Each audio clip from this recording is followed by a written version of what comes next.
He had everything except someone to come home to. She had nothing left except the quiet strength to begin again. What happens when two lives, equally guarded and equally scarred, are forced into stillness by a snowstorm? Graham McAllister is a wealthy CEO, a former soldier, a man who built a timber empire with grit and discipline. But since losing his wife to cancer, he's lived alone, his heart buried beneath board meetings and silence. Emily Hartman is a quiet force, once a brilliant environmental researcher, now a personal assistant trying to keep her head down after a painful divorce. She never imagined she'd be sent on a remote trip with the man whose life seems untouchable. But when a historic blizzard traps them together in a cabin deep in the Montana wilderness, all their carefully built walls begin to crack. If you were faced with someone who made you feel again, someone who saw the real you when you'd almost forgotten she existed, would you risk it? This is a story of healing, honesty, and the quiet kind of love that changes everything. If this story moves you, leave a comment, share your thoughts, and don't forget to support the channel so we can bring you more stories like this. Now, come with us into the snow. He had everything: wealth, power, legacy. But what haunted him every night was silence.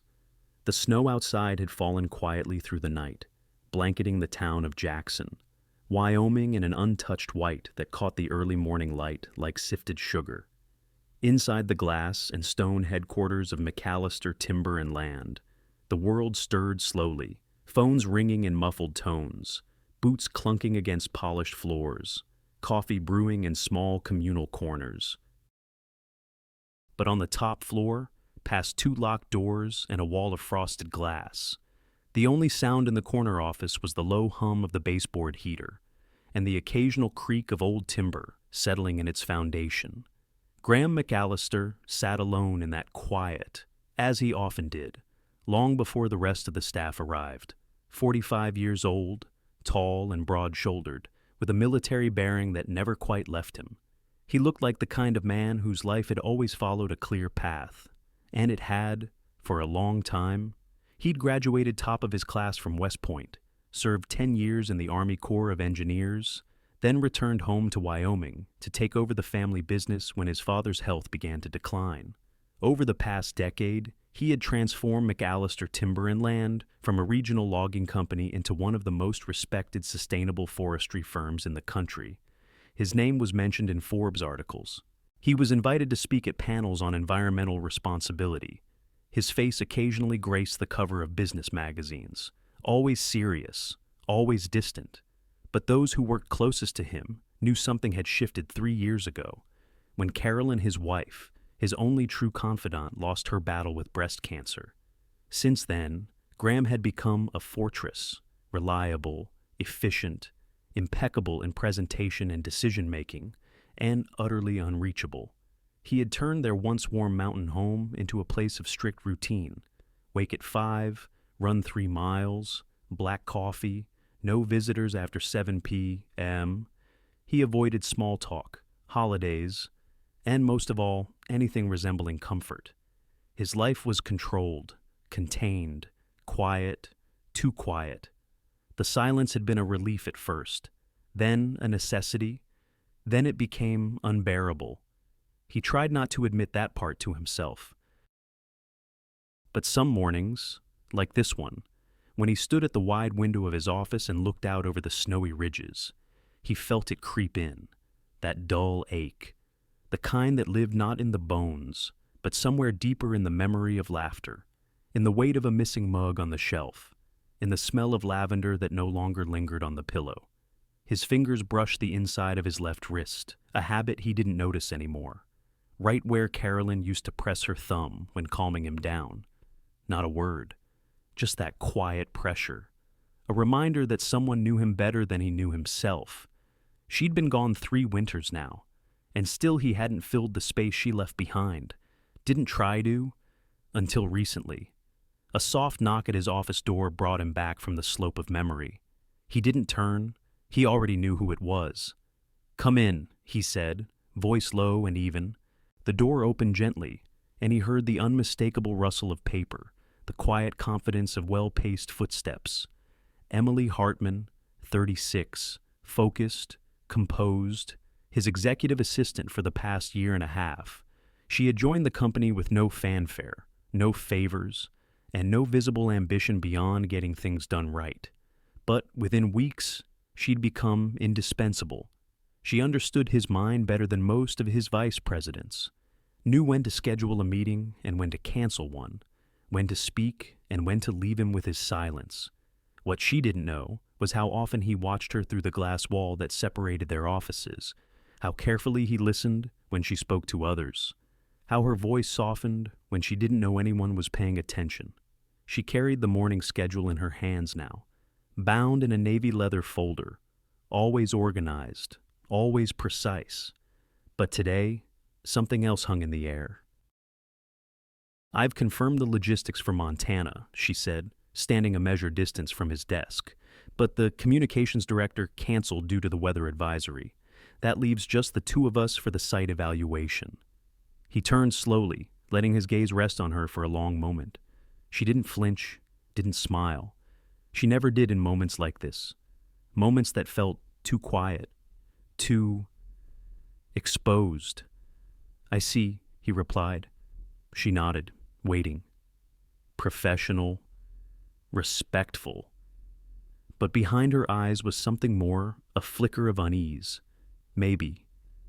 Or perhaps it was mirrored in him, because the thought of being alone with her for 3 days in the Montana backcountry unsettled him in a way he hadn't felt in years. He didn't want it to, but it did. He took the folder from her, their fingers brushing, briefly, just long enough to leave a warmth that didn't belong in boardrooms. "I'll prepare accordingly," he said, more to himself than to her.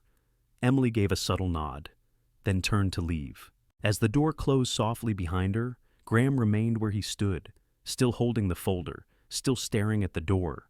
For the first time in a long time, he felt the control in his life bend just slightly, and that bend felt less like a threat and more like a beginning. She rebuilt her life with silence and spreadsheets.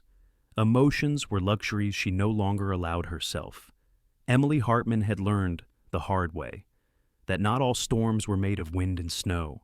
Some came quietly through signed divorce papers, slid across a cold table, through empty rooms filled with the echo of promises broken, through the slow realization that love could fade without warning and take parts of you with it. She had once been a woman of wonder, knees deep in the wilderness, hands in the earth, charting migratory patterns and studying native forests. Her notebooks had been full of dreams, her heart even fuller. But marriage, for all its early warmth, had become a slow erosion of that fire. A husband who resented her ambition, a home where her silence was safer than her voice. When it ended, she left not just the man, but the entire field. It was too entwined, too fragile, too full of ghosts. She rebuilt herself in Jackson, where no one knew her story. She applied for a job that seemed simple enough on paper, executive assistant to the CEO of a timber company. Stable, predictable, just enough responsibility to fill her days and quiet the ache. What she hadn't expected was Graham McAllister, not in the way most women might react to a powerful, handsome man in a tailored suit. Emily wasn't drawn to shine anymore. She'd had enough of charisma and charm. What startled her about Graham was his silence. She recognized it, not the kind born of arrogance, but the kind born of loss, of someone who had built walls not to keep others out, but to survive the collapse of what used to be home, and somehow, in ways she never voiced aloud. She understood him. Where others found him cold, she read his restraint. Where others avoided his moods, she memorized their rhythm. She knew which days to bring coffee strong and black, and which to add a second cup with cream. He never drank it, but she always left it anyway, just in case. She became, quietly and precisely, the only person in the building who could anticipate his decisions before he made them. Not because she intruded, but because she listened. And still, she never let herself feel too much, because Emily had also learned that being needed wasn't the same as being seen. That morning, as she stood at her desk organizing the itinerary for the Montana trip, she felt an unfamiliar tightness at the base of her neck. It wasn't anxiety. She was used to pressure. This was something subtler, a weight she couldn't name. Her office sat just outside his, separated by a pane of frosted glass and a hallway lined with aged photographs of loggers and mountain trails. The wind howled outside, rattling the windows in a rhythm that made her pause. The trip to Montana was a routine site inspection on paper, but with the weather turning and the other executives dropping out, it would be just her and Graham. 3 days, off-grid, no staff buffer, no polite boardroom distance. The thought didn't scare her. It unsettled her, because silence was safest when no one could see through it. As she gathered the printed documents and folded the maps, a single page slipped from the portfolio, a thick envelope tucked inside one of Graham's leather binders. It wasn't labeled for review, but it bore his handwriting. She hesitated. Curiosity wasn't her habit. She had earned Graham's trust through discretion. But something about the envelope pulled at her. The flap was unsealed. Inside was a letter, old. The paper yellowed slightly at the edges, folded neatly, handled carefully. She read the first few lines and froze. It was addressed to Carolyn. Not business, not protocol, just a quiet, heart-worn letter from a husband to his dying wife. It wasn't dated, but the words felt like winter. I still set your mug by the sink every morning. I know you're not there, but it makes the house feel less hollow. And when the kettle whistles, I close my eyes and pretend you're humming. Just for a second, just long enough to breathe. Emily's fingers trembled. She folded the letter and slid it back into the binder with reverence, careful not to wrinkle the page. In that moment, something inside her shifted. Graham McAllister, the man of stone and order, was grieving still, not with tears, but with ritual, with the quiet discipline of memory. And somehow, she felt both honored and afraid to know this part of him. Because people who had known loss like that, they were dangerous. Not because they would hurt you, but because you might want to save them. She took a long breath and stepped out into the hallway, folder in hand. The snow had thickened since morning, falling in soft waves outside the tall windows. Staff moved quietly around her, their voices hushed, like the sky itself had pressed pause. Graham was already waiting at the lobby. He didn't smile. He rarely did. But he met her eyes for a second longer than usual.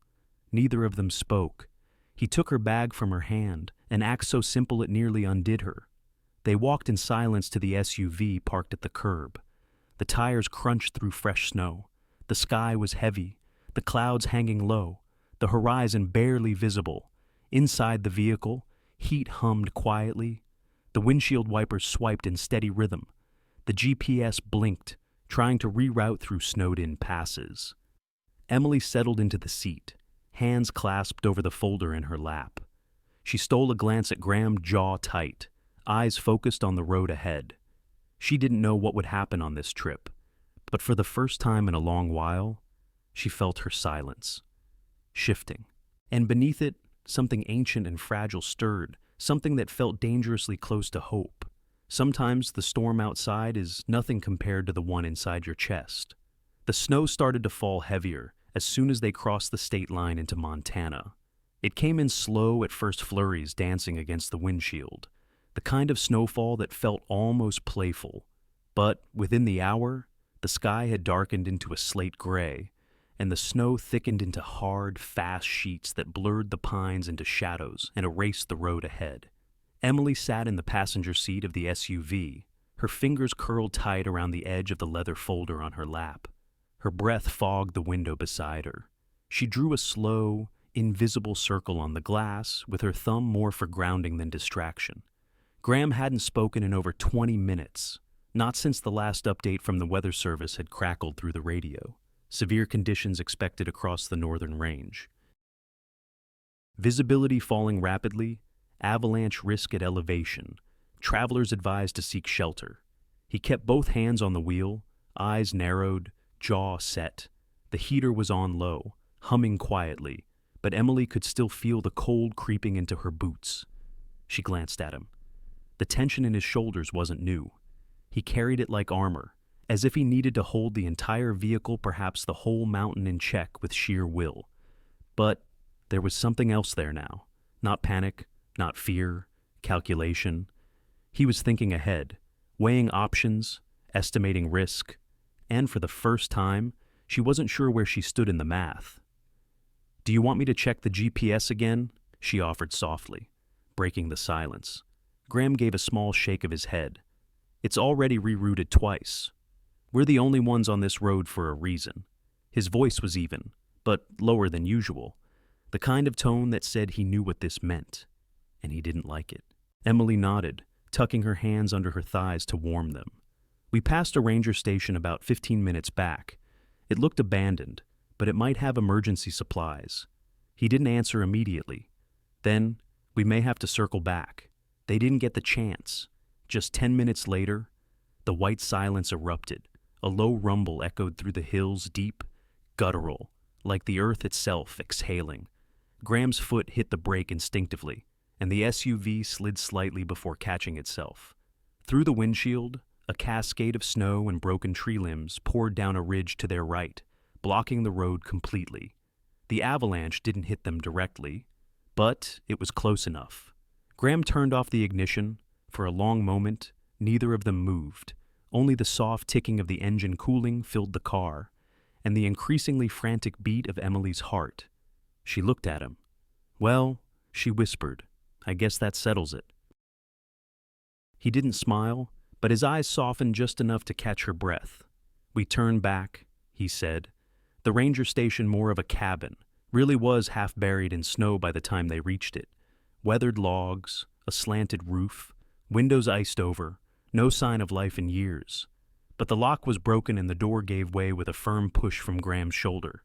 Inside was dark and stale, smelling faintly of ash, pine, and old wool. There was a stone fireplace, a stack of firewood that looked dry enough to catch, and a bed pushed into an alcove behind a curtain of faded plaid.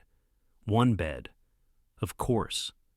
Emily stood just inside the threshold, her breath visible in the cold air, her pulse tapping against her throat like a drum. Graham scanned the room quickly, moved to check the fuse box, and confirmed what they both suspected. "No power, no reception," he said. "But there's a chimney, and we've got matches." She nodded slowly. "So we're staying?" He met her gaze. "We're staying." He said it calmly, but there was something in his tone final, solid. A decision made not just with logic, but a kind of quiet surrender. Emily moved toward the fireplace while he gathered wood. Her fingers fumbled slightly as she stacked the kindling. She hated that he noticed, hated more that he said nothing about it. He just struck a match, steady and clean, and let the flame catch. The fire came to life with a low hiss, and for the first time since leaving Jackson, warmth bloomed in the room, but inside her, the cold still held. She took off her gloves and rubbed her hands together, watching the flames.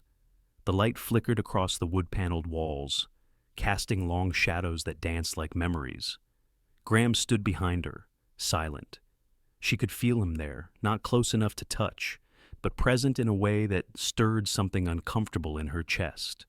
She didn't know what to say, didn't want to say anything. Words were dangerous when the world outside was reduced to firelight and breath. Finally, he spoke. "I know this isn't ideal." Emily nodded, staring at the fire. "It's fine. Unexpected, but fine. You're safe," he said simply.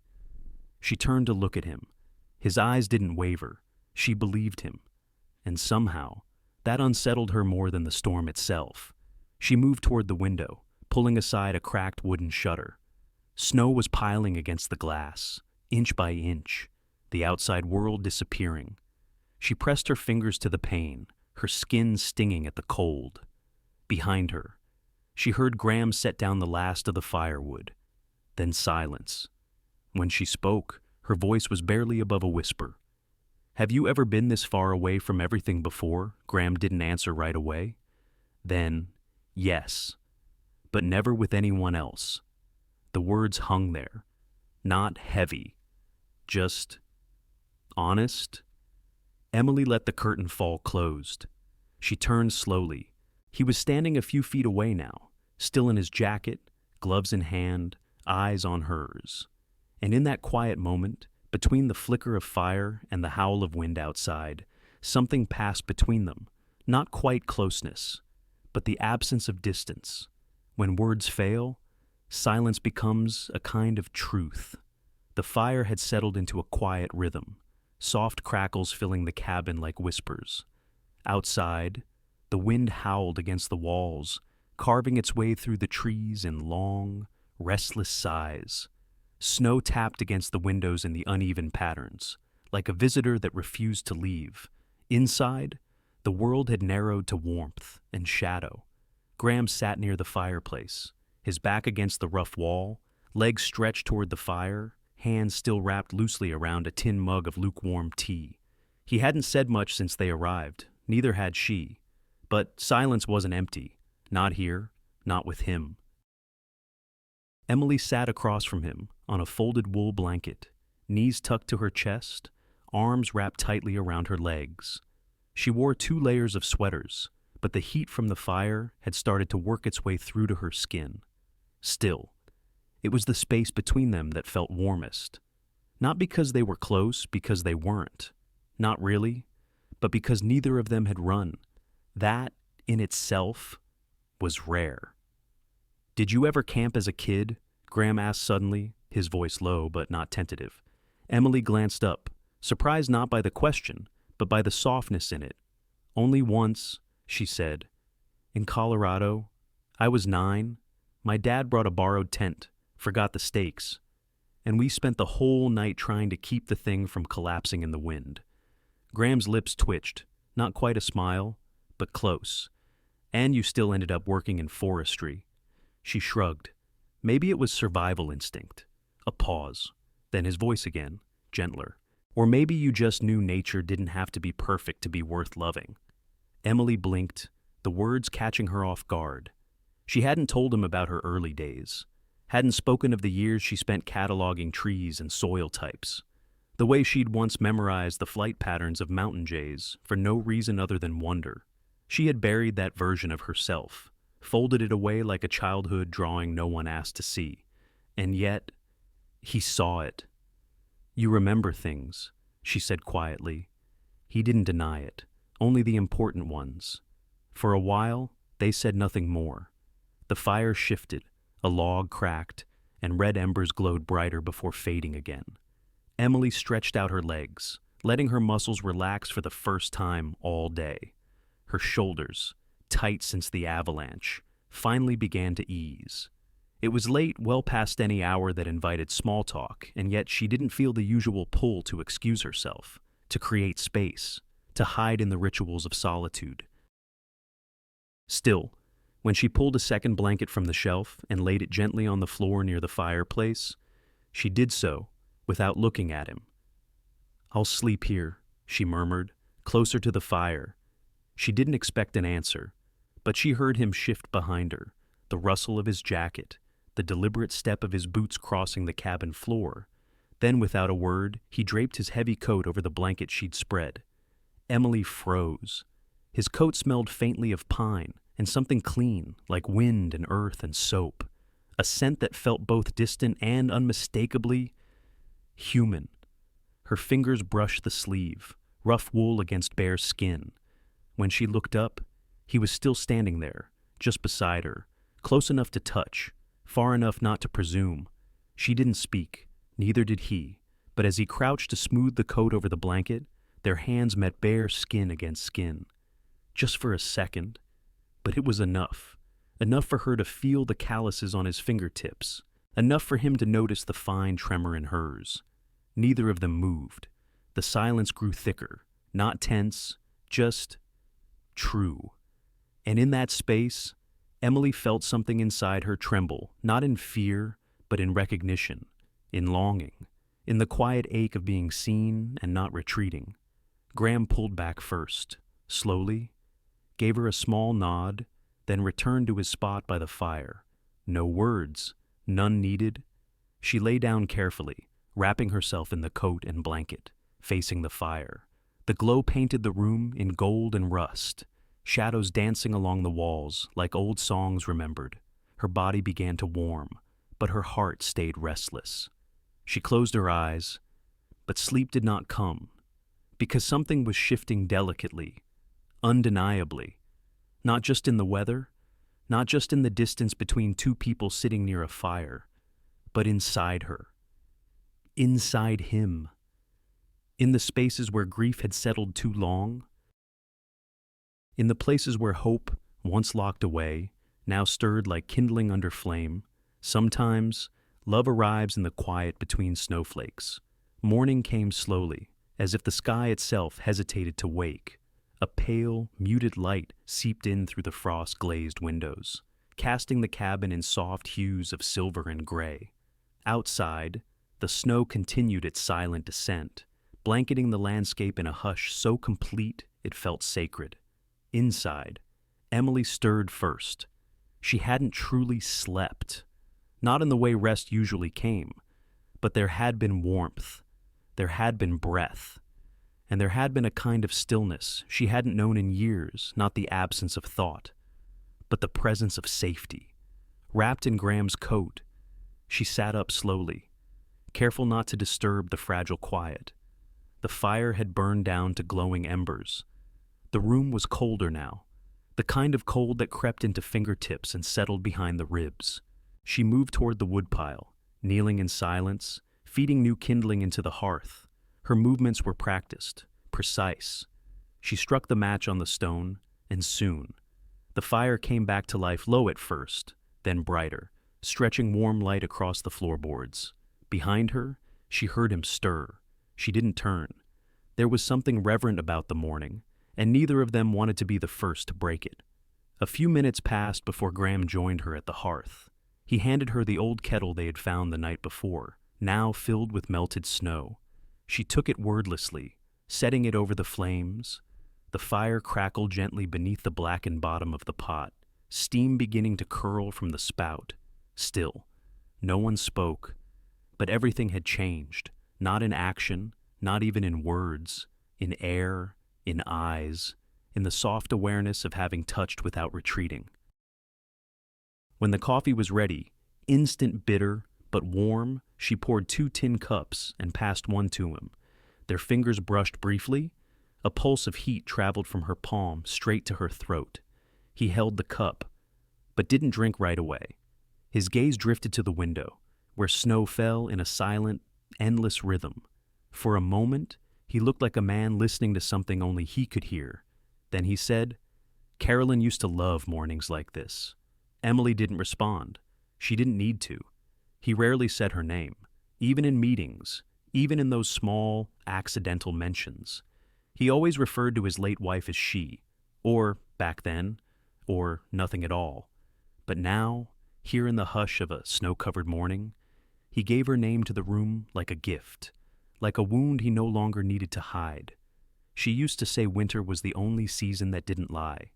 He continued, voice quiet. Spring makes promises.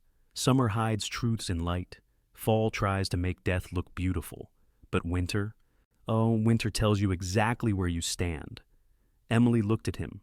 Her heart caught somewhere between ache and awe. Graham didn't cry. He didn't tremble.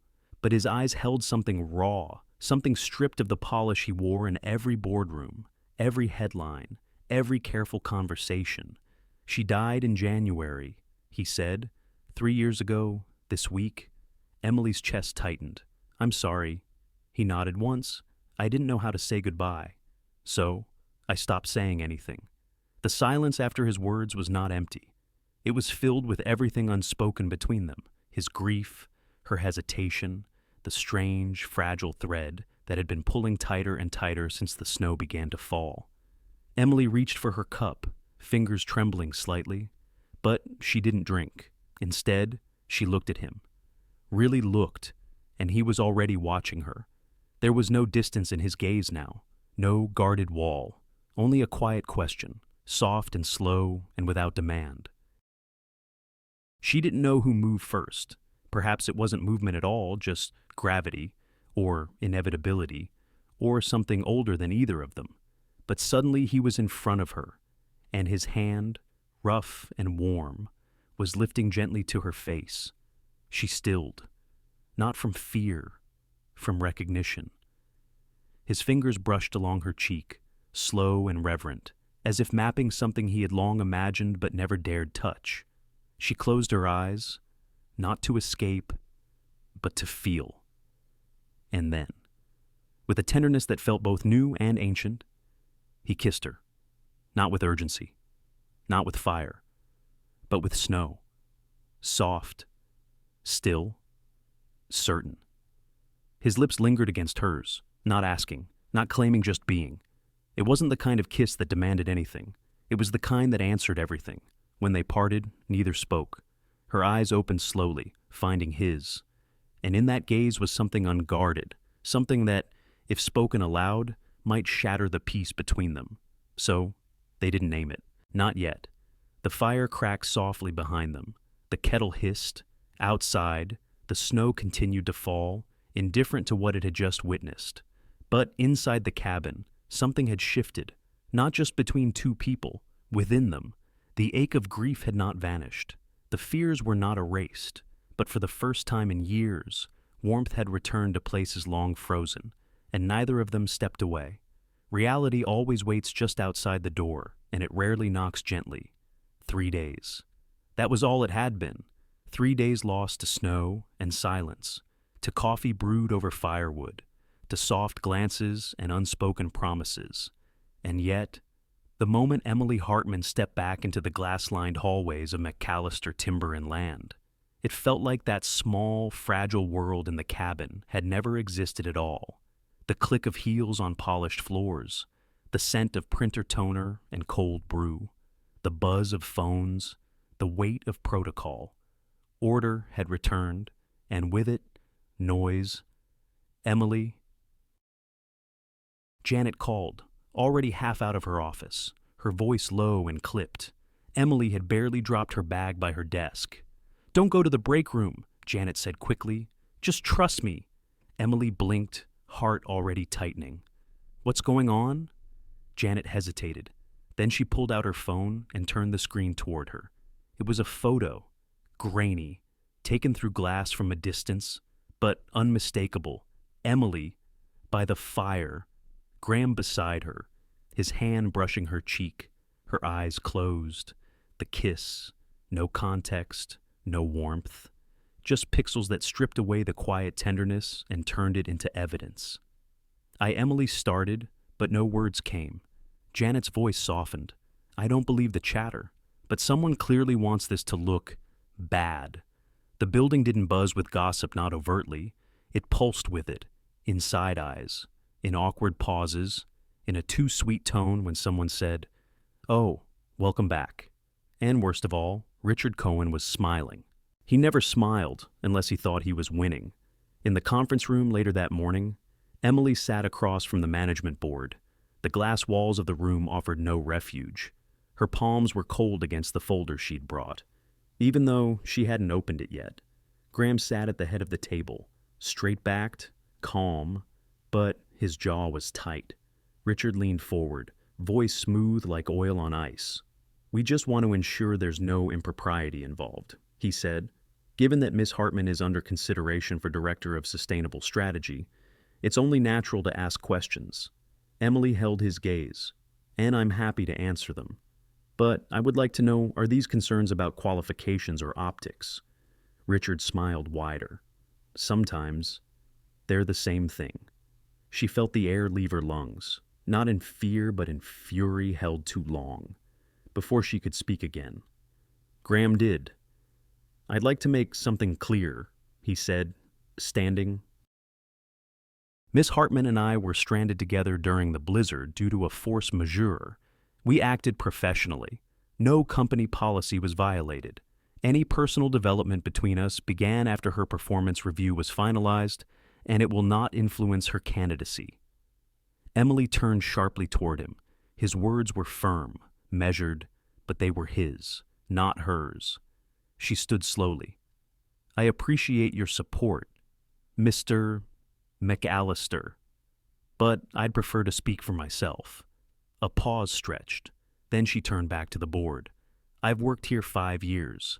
I've managed renewable land projects across 3 states. spearheaded our zero-waste initiative, and presented the only proposal in the last 2 years that led to federal grant approval. She let her voice settle. I did all of that before any personal relationship began, and I will continue doing it with or without the title. She could feel Graham watching her, but she didn't meet his eyes. Not here. Afterward, he found her in her office, standing by the window, arms crossed. I didn't mean to speak for you, he said gently. I just wanted to protect you. She nodded. I know. He stepped closer. Then let me fix it. Let's stop pretending.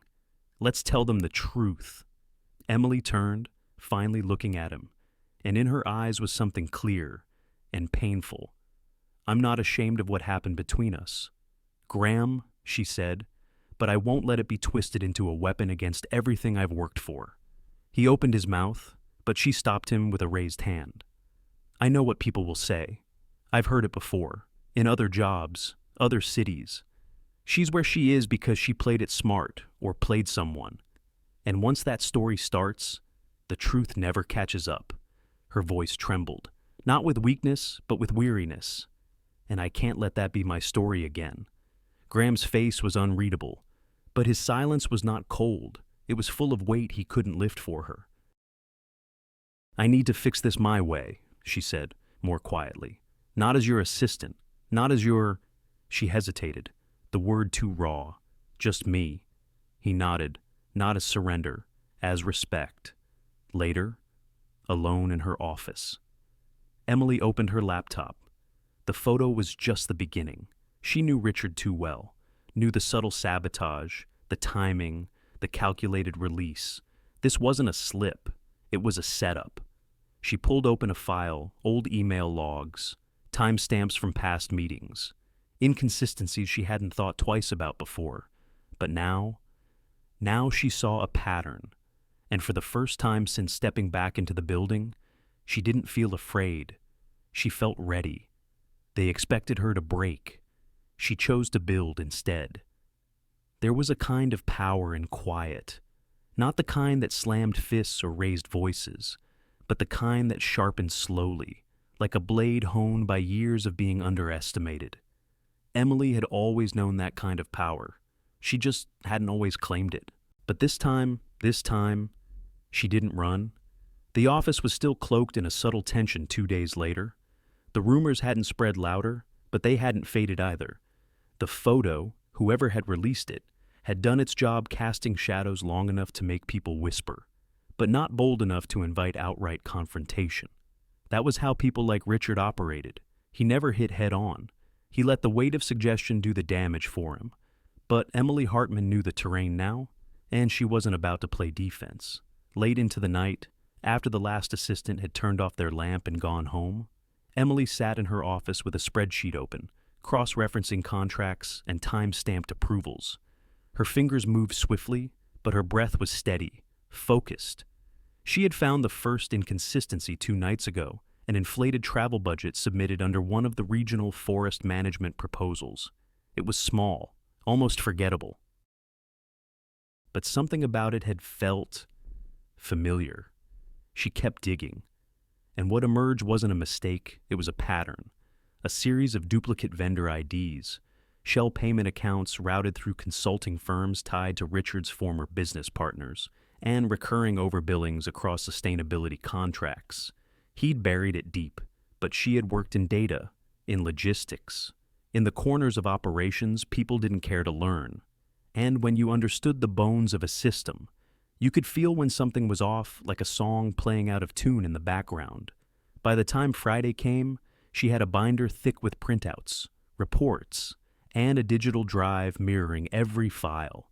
She didn't tell Graham, not because she didn't trust him, but because this needed to be hers. The same way he had stood up in the boardroom, trying to defend her, this was how she'd defend herself. Not through emotion, through precision. That morning, the quarterly governance meeting convened in the high-ceilinged conference room overlooking the foothills. The snow had melted from the roads, but still lingered on the trees, clinging to branches like quiet witnesses. Richard was already seated, flipping through notes with the confidence of a man who believed the storm had passed in his favor. Graham sat at the head again, unreadable, and Emily. She entered without announcement, without invitation, just a gray folder in her hand and steel in her spine. Every head turned. She walked to the center of the room, laid the folder on the table, and looked directly at the man who had tried to destroy her. "I believe the board will want to review these," she said evenly. "A summary of irregularities in regional spending, tied to accounts under Mr. Cohen's purview." Richard chuckled. "This is highly irregular. Emily, you're not even a board member." She finished for him. "No, I'm not." She turned to the rest of the room. "But I am the project manager who was flagged to sign off on the Wyoming grants last fall. And when those reports didn't reconcile, I started reviewing archived approvals." She let the weight of silence settle. No voice rose to cut her off. Page 6 outlines a pattern of overbilling. Page 11 ties those payments to a consulting firm registered to an address previously used by Mr. Cohen's brother-in-law.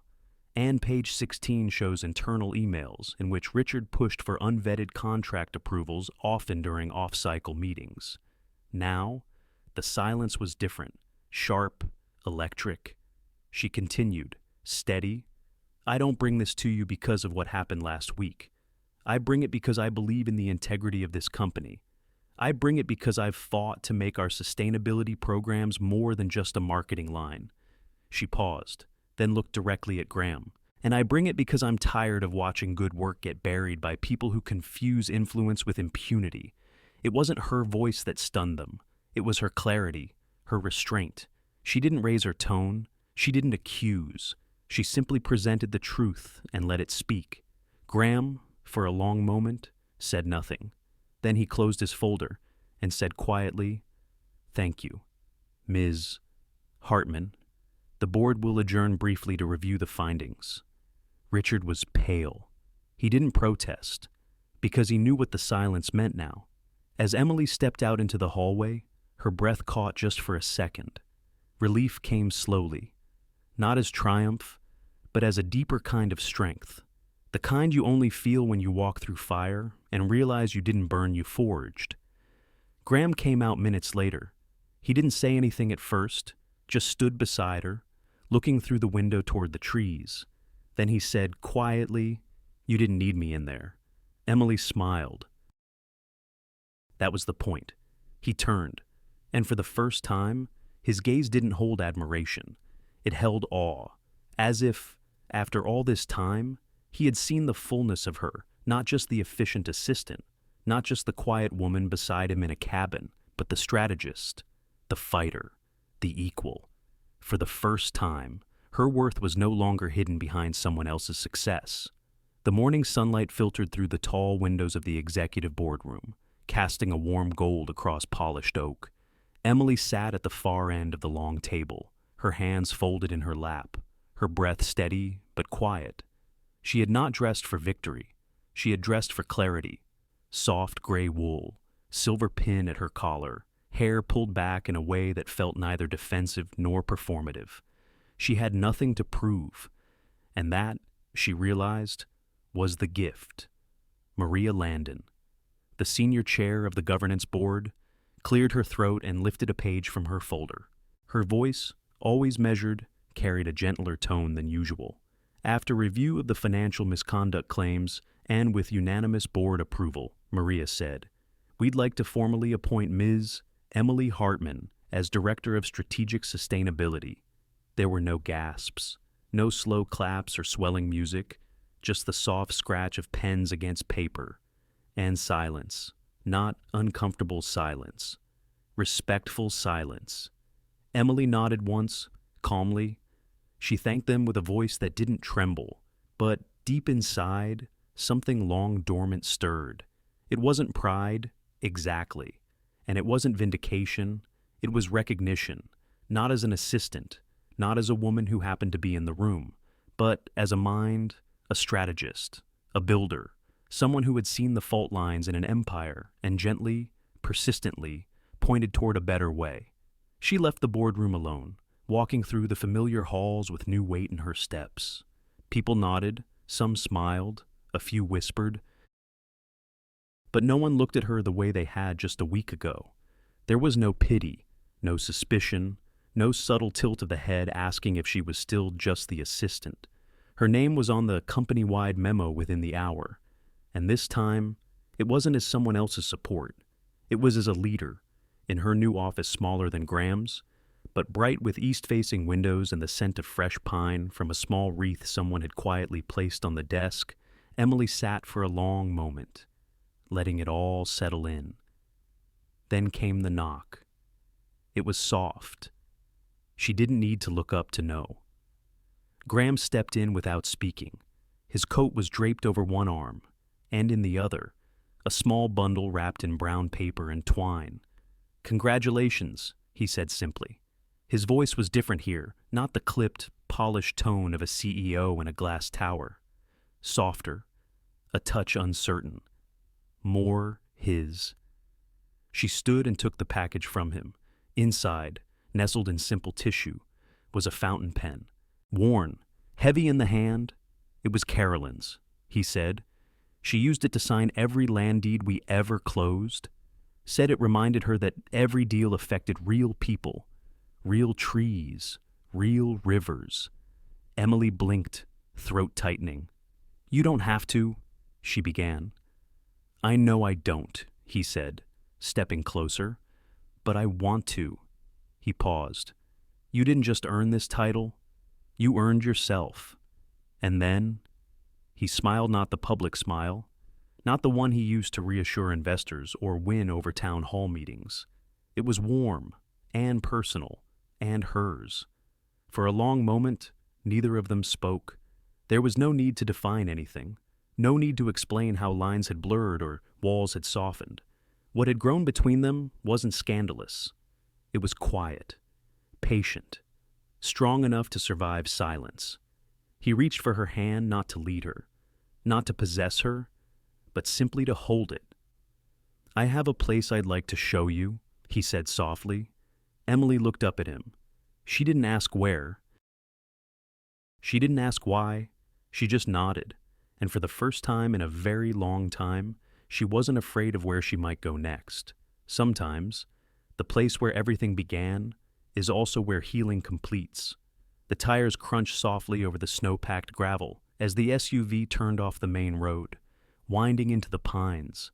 The sun had just begun to dip below the ridge, casting long amber shadows across the forest. Emily sat quietly in the passenger seat, wrapped in a wool coat, a thermos of coffee warming her hands. She hadn't asked questions when Graham said he wanted to take her somewhere, but as the trees began to thin and the old ranger path appeared through the frost-bitten underbrush, she understood. The cabin, their cabin, the place where something fragile and fierce had first taken shape between snowstorms and silence. The structure looked different now. New shutters, fresh timber reinforcement along the roofline, and a sleek metal chimney rising from the back corner. There was even a small wooden sign, carved with the company's logo and the words McAllister Wellness Retreat, Cabin Number 1. Emily smiled faintly. "You renovated it," she said. Graham shifted the gear into park and glanced at her. "Actually," he replied, "you did." She turned toward him, eyebrows raised. He reached into the back seat and pulled out a small folder, her project proposal from 6 months ago. "You recommended turning the ranger cabins into seasonal retreats," he said. Said it would lower burnout, support employee mental health, and preserve our heritage sites. Emily ran her fingers over the worn paper, remembering the long nights she had spent putting the idea together, never imagining she'd see it come to life. Never imagining this cabin, of all places, would be the first, inside. It was warmer than she remembered. The fireplace had been modernized, but still burned real logs. The old stone hearth remained, blackened with memory, and the leather chairs had been replaced with thick plaid armchairs and hand-woven rugs. It still smelled like pine and smoke. It still felt like a threshold between worlds. They moved slowly through the space. No rush, no expectation, just the quiet presence of something shared. In the corner, near the window overlooking the snow-laden trees, a familiar woolen shape lay folded on the bench.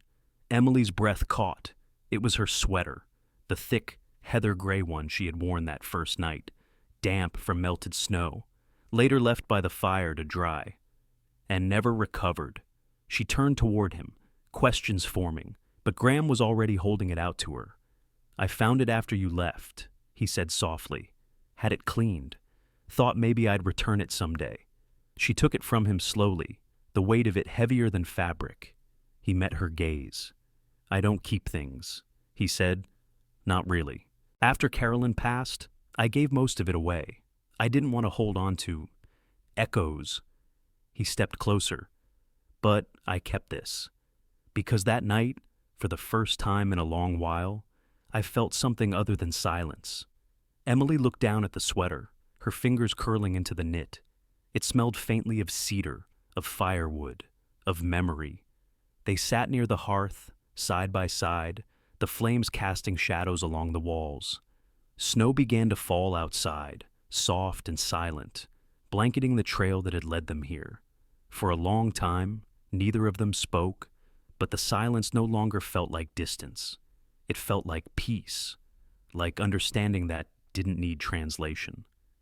Graham turned toward her, his voice low. "I didn't bring you here to revisit the past," he said. "I brought you here because it's the only place I've ever been that didn't make me feel like I had to be anyone else." He looked into the fire, and I wanted to share it with the one person who made that possible. Emily felt something shift inside her, not suddenly, but slowly, like snow melting into earth, seeping into roots, making way for new growth. She reached for his hand, and he took it. No declaration, no promises, just presence, the kind of closeness built not on urgency, but on truth. Outside, the snow continued to fall. Inside, two hearts beat quietly in rhythm, warmed not just by fire, but by finally being seen. She thought love had passed her by.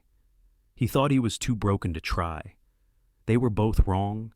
The fire had burned low, casting a mellow, flickering glow across the cabin walls. Outside, snow continued to fall, soft as breath. Each flake, a quiet reminder that winter wasn't always about cold. Sometimes, it brought clarity. Emily sat curled in the armchair, her knees tucked beneath her, the old sweater draped around her shoulders. Across from her, Graham stood by the window, hands in his pockets, watching the forest disappear into white. No one had spoken in a while. They didn't need to. This kind of silence wasn't the kind you fill. It was the kind you share. He turned, slowly. The firelight caught the edges of his face lines carved by time and solitude, but softened now by something gentler. Something like peace. "Emily," he said, his voice quiet. "I used to think I was past all this." She looked up, her eyes calm. "All what?" He stepped closer, feeling, hoping, trusting someone enough to let them see. "The pieces I've hidden away." He knelt in front of her, not in drama or performance, but with a stillness that carried weight. "You reminded me what it means to care without fear, to look forward to something other than work or duty. You changed the temperature inside me." He let the words settle, and then, without hesitation, "I love you." There were no violins, no grand swell of orchestral music, just a man, worn but not defeated, offering his truth without armor. Emily's heart beat steadily, not wildly, not with the thrum of uncertainty or doubt, but like a rhythm that had been waiting its whole life to be heard. She leaned forward, brushing her fingers gently along his jaw. "I'm not afraid anymore," she whispered, and it was the most honest thing she'd ever said. They didn't rush toward each other. There was no need. Love, when it comes quietly, doesn't demand urgency. It wraps itself around you like a familiar quilt, soft, steady, and finally warm enough to melt even the oldest frost. Later that night, they lay side by side on the thick rug before the fire, their hands intertwined.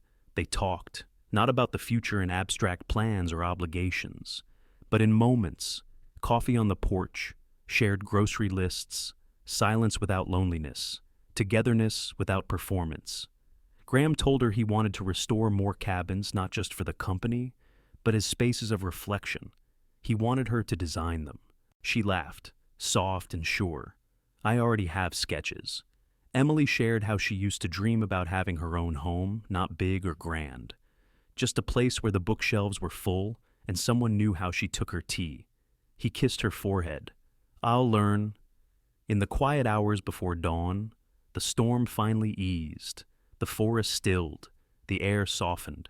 Inside, nothing monumental happened. No rings, no declarations carved in wood. Just two people, breathing in sync, wrapped in firelight and something long waited for. Love, finally. Not the kind that blinds, not the kind that burns out, but the kind that gathers, that waits, that stays. By morning, the world was covered in white. The trail out had reopened, but neither of them rushed to leave. Instead, they made breakfast slowly. She brewed the coffee. He toasted the bread. They moved around each other like they'd been doing this for years. No walls, no distance, no fear. Later, as they stepped outside into the crisp light, Emily paused and looked back at the cabin. It no longer felt like a place they had been stranded. It felt like a place they had found. Graham reached for her hand. She took it, and together, they walked forward into the snow. Love doesn't weaken us. It's the place where we remember who we are.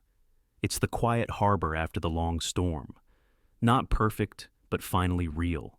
And finally, ours. Sometimes. Love doesn't arrive with fireworks or sweeping gestures.